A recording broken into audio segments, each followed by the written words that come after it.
Os filactérios eram cápsulas usadas no braço esquerdo, próximo ao coração e também sobre a testa. Continham um pedaço de pergaminho com 4 passagens das Escrituras. Êxodo capítulo 13, verso 1 a 10, Êxodo capítulo 11, verso 16, Deuteronômio capítulo 6, verso 4 a 9 e Deuteronômio capítulo 9, verso 13 a 21. Os filactérios usados sobre a testa tinham 4 compartimentos, cada qual com um pedacinho de pergaminho com essas 4 passagens da Torá. O filactério usado no braço tinha um único pedaço de pergaminho com todas as 4 passagens da Torá. Alguns fanáticos, como certos fariseus mencionados em Mateus capítulo 23, verso de número 5, honravam o filactério tanto quanto honravam as próprias escrituras sagradas e chegavam a imaginar que o próprio Deus usava um filactério. As dimensões dessas cápsulas demonstravam a medida do zelo de quem as usava. Além disso, os judeus chegaram a mostrar-se supersticiosos, usando os filactérios como instrumentos de encantamento para espantar o mal, tais como maus espíritos e até demônios. A palavra grega por trás de filactério indica salvaguardar ou algum tipo de proteção ou de amuleto. Por sua vez, a palavra hebraica que denota o filactério indica objetos seguros ao corpo mediante tiras de couro usados durante as orações matinais judaicas. A prática judaica moderna segue essencialmente os ritos determinados na Mishnah, os quais, por sua vez, estão alicerçados sobre as instruções bíblicas de Êxodo, capítulo 13, verso 9 e 16, Deuteronômio, capítulo 6, verso 8 e Deuteronômio, capítulo 11, verso de número 18.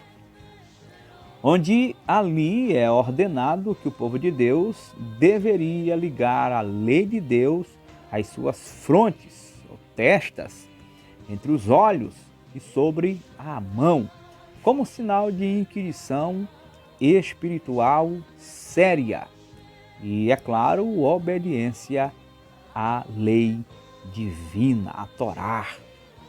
Os filactérios eram feitos de peles de animais.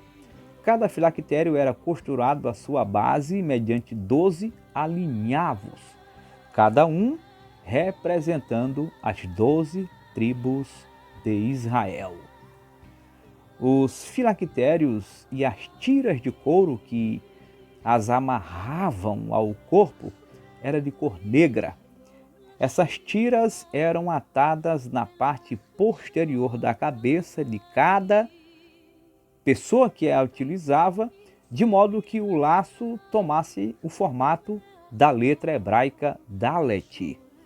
E a laçada no braço deveria assemelhar-se à letra hebraica Yud.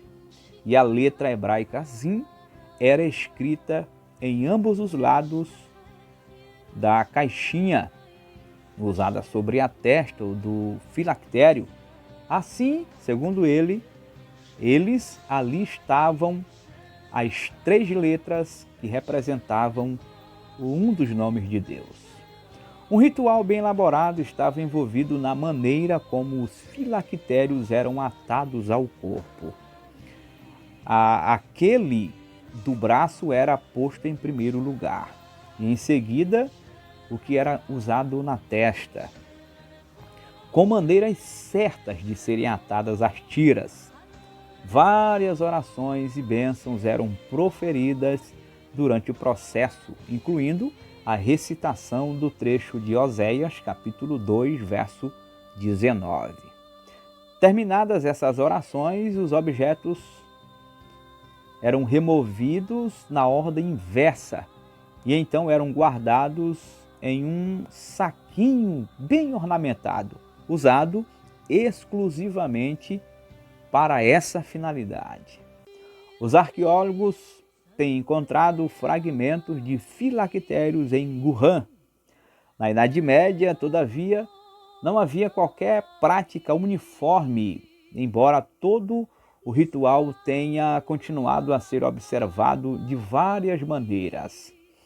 Até hoje, os judeus ortodoxos continuam observando esses rituais, embora os judeus reformados tenham-nos abandonado, preferindo aludir, inclusive, aos valores espirituais, em vez de usar meros símbolos externos. Não é de se admirar, por exemplo, que Jesus tenha atacado esse tipo de exagero, porquanto não passam de uma exibição externa, sem qualquer realidade interna correspondente. Assim também, em nossos dias, é bem possível venerar a Bíblia, mesmo com a ausência de qualidades espirituais, as quais a palavra de Deus definitivamente as recomenda.